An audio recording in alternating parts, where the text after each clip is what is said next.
Ngayong araw nga mga kaakla ay pupunta nga kami ni Mister sa Maynila. Magkukumute nga lang kami ni Mister dahil medyo malayo-layo nga ang pupuntahan namin ni Mister kaya hindi kami nagmotor mga kaakla. Magjeep nga lang kami ni Mister ngayon.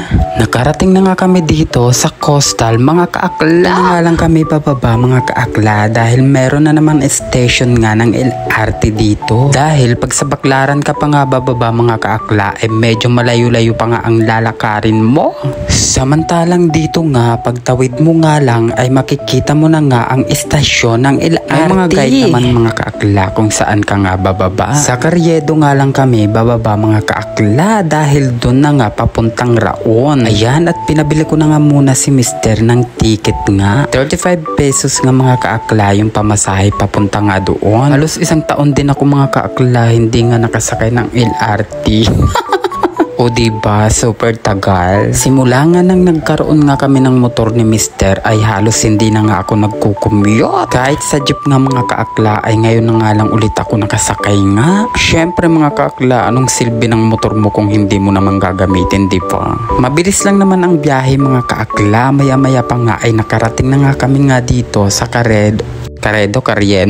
Ewan ko basta yun na yun. Hindi nga namin alam mga kaakla kung saan nga dito banda yung bilihan nga ng speaker. Kaya ayan, nag-ikot-ikot nga muna kami mga kaakla. Pero nga napunta nga kami nga dito sa bilihan nga ng mga ginto. Grabe mga kaakla, halos ang dami nga talaga nagbebenta nga dito ng mga ginto. Ewan ko kung true na nga mga ginto nga yan. Ang dami nga mga alahas na pagpipilian mo mga kaakla. Kung sobra lang talaga mga kaakla yung pera ko, talagang bibili talaga ako.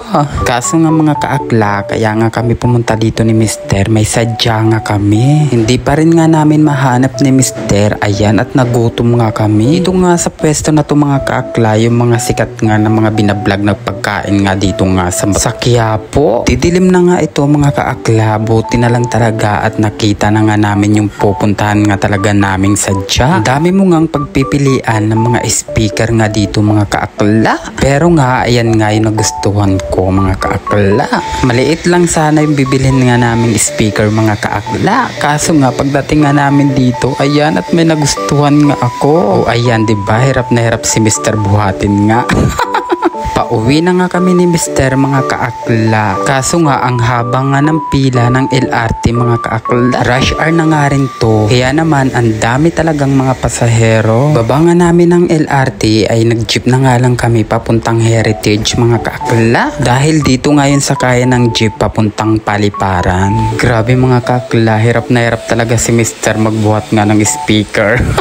Nadaanan ko nga mga kaakla yung favorite ko nga dito na binibili. Ayan, yung atay mga kaakla. Grabe, ang sarap kamo niya. Dating nga namin dito nga sa may sakayan nga ng jeep ay ang haba pa rin nga ng pila. Grabe nga yung pinagdaanan nga namin ni Mister bago nga makasakay nga ng jeep at makauwi sa bahay. Kaya naman, pagbaba nga namin ng Molino Jollibee, ayan, at nag-tricycle na nga lang kami papunta nga dito nga sa amin na. Dahil langawit na talaga yung binti ko dyang kalalakad mga kaakla.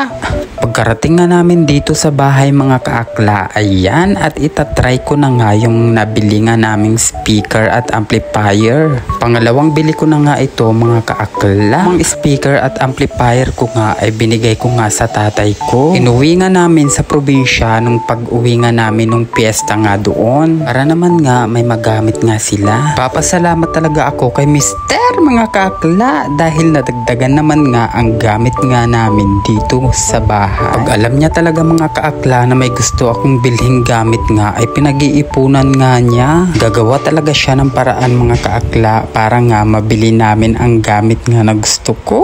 O diba? Eh may ka talaga be, ginutang talaga yan. Char, etos lang. Di cash talaga namin binili yan mga kaakla. O diba? Ayan, at na-set up ko na nga mga kaakla yung speaker nga. Kaya ayan, trinay nga namin kantahan mga kaakla. Grabe, ang ganda kamo ng tunog niya mga kaakla. Mga kaakla, hanggang dyan na lang muna. Thank you for watching. Bye!